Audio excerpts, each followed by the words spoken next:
Bismillahirrahmanirrahim. Assalamualaikum warahmatullahi wabarakatuh. Apa kabar anak-anakku semua? Semoga kalian semua dalam keadaan sehat walafiat.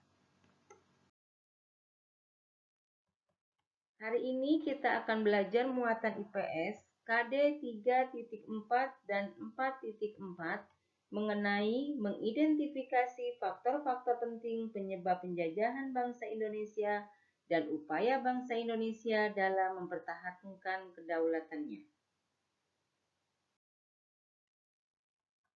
Pada kesempatan kali ini, kita akan belajar mengenai kegiatan pembangunan untuk mengisi kemerdekaan, sejarah lahirnya Pancasila, dan juga upaya melestarikan kebudayaan bangsa Indonesia.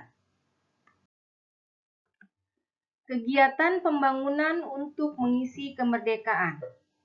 Kemerdekaan yang telah diperjuangkan oleh para pejuang hendaklah kita isi dengan kegiatan-kegiatan pembangunan untuk mewujudkan keadilan dan kemakmuran yang merata bagi masyarakat Indonesia. Pembangunan sendiri dapat diartikan sebagai suatu proses yang dilakukan oleh manusia untuk memperbaiki tingkat kehidupannya secara material maupun non-material atau spiritual. Atau bisa juga dikatakan pembangunan dapat diartikan sebagai usaha untuk menciptakan kemakmuran dan kesejahteraan rakyat yang hasilnya dapat dinikmati oleh seluruh rakyat secara adil dan merata.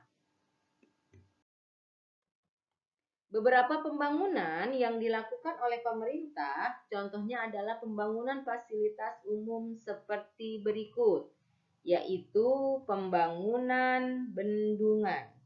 Pembangunan bendungan ini bertujuan untuk memenuhi kebutuhan air masyarakat, pembangkit listrik, pencegah banjir, dan tempat wisata. Pembangunan lainnya adalah pembangunan jembatan, yaitu yang bertujuan sebagai sarana transportasi yang menghubungkan masyarakat dan mendorong pemerataan. Masih banyak lagi pembangunan fasilitas umum yang dibangun oleh pemerintah. Di antaranya pembangunan jalan, rumah sakit, pasar, dan masih banyak lagi lainnya.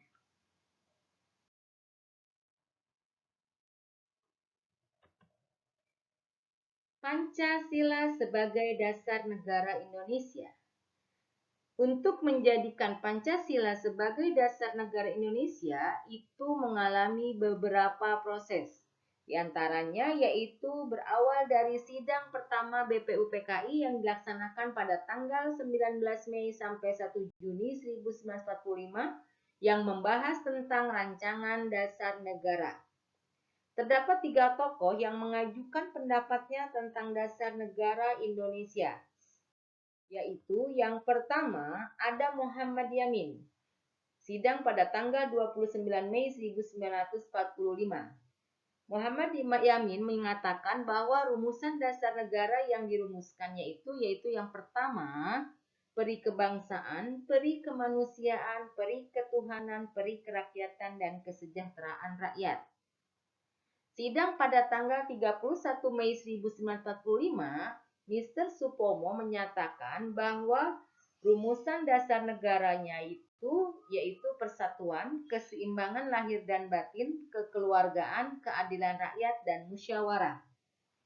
Sidang pada tanggal 1 Juni 1945, Insinyur Soekarno menyatakan bahwa rumusan dasar negara yaitu yang pertama nasionalisme dan kebangsaan Indonesia, internasionalisme dan peri kemanusiaan, mufakat atau demokrasi, kesejahteraan sosial, dan ketuhanan yang Maha Esa.